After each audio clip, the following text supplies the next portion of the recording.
Sezyapsizmi? Uje PUBG'ni qizig'i qolmadi. Chunki deyarli hamma old narsalarni qaytardi.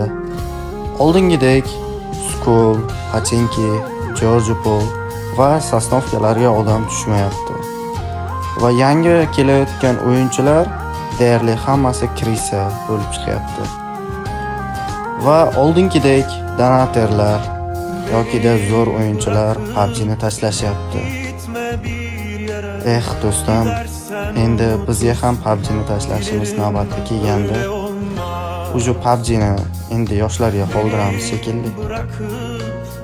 Gitme bir yere, gidersen unutursun. Dilerim öyle olmaz. Bu havada gidilmez, güneşli günde gidilmez. Aslında hiç gidilmez.